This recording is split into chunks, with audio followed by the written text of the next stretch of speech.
On Election Day in 2008, I was in Grant Park. As a person of color in this nation, as an American citizen, to see Barack Obama ascend to the heights of political power was unprecedented. It was extraordinary. It was moving. Yes, we can! Yes, we can! First of all, he is the first black president, but we got to remember that.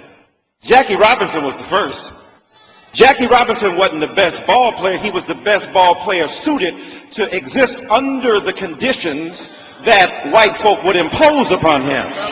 For the next generation of African Americans, I want to see the promise that Barack Obama represents.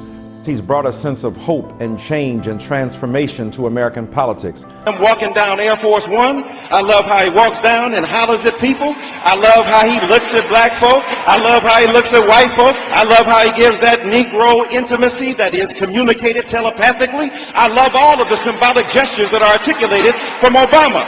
He has inspired so many. He has reached across the aisle. He has worked with people who fundamentally disagree with him. That's the greatness of Barack Obama. But at the end of the day, he's Jackie Robinson. I'm waiting for Willie Mays to come behind him because Willie's got a hell of a thing. Number two, how you gonna say you just the president of black folk? No, Sherlock. We didn't know that. Of course we knew that. I'm the very person who said he got to holler at white folk and wink at us. So don't tell me that I didn't understand that you had to engage in code switching, which is the predicate for acceptance in the larger circle of white supremacist logic, so that you could then get in with a black voice. But don't get up in there and become who you said you were against to begin with. Your point is that, and I'm not talking about black versus white, I'm talking about right versus wrong. So my point is, you are the president of everybody, which includes me. I am from America too. I'm from Detroit, Michigan. That's in America. New Jersey ain't got to be New York to be part of America. I ain't got to be white to be part of America. Latinos asking them for something and they got something. Gay and lesbian said don't ask, don't tell, changed it. Jewish brothers and sisters said deal with Israel, deal with it. All of those are specific entities. Why is it when it comes to Negroes? Why is it when it comes to black folk? All of a sudden we are persona non grata. I tell you, Mr. Obama, to deal with the black agenda is what every president before you had to do. How you gonna be any different? Abraham Lincoln had to deal with race. George Washington had to deal with race. LBJ had to deal with race. How come you the first president that ain't got to deal with race? It wasn't a black president who passed the Civil Rights Bill. It wasn't a black president who passed the Voting Rights Act. It wasn't a black president who passed the Fair Housing Act. It wasn't a black president who dealt with fair housing. It wasn't a black president who dealt with affirmative action. You gonna be like every other president, deal with race. That's why I'm in. Barack Obama's success points to that.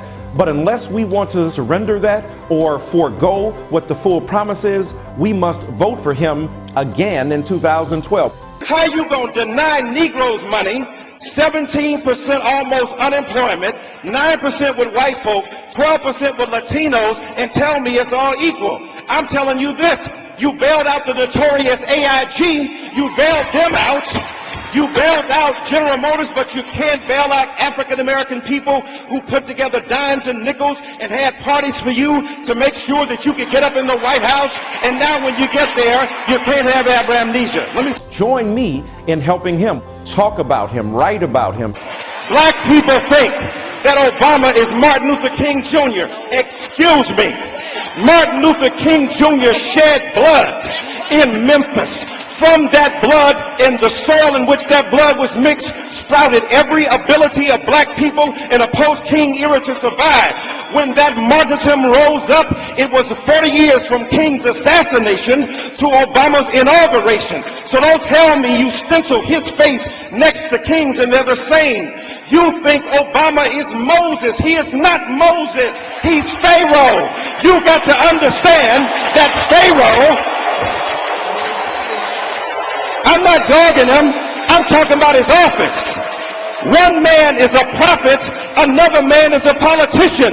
It is time to say to Pharaoh, not let our people go, let our resources go. Let that money go. Let that love flow. I know white folk don't want you to love us, but you came from us. Before they knew you, we loved you. We birthed you. We gave you acceptance. You were biracial, but black folk made you a black man in America. Now represent us. Don't dog us when we need you. We love you. We just want some love back. He has done an extraordinary job. Fired up! Ready to go! I'm in for Barack Obama in 2012 because he deserves 4 more years to continue the tremendous trajectory he's given to us so far.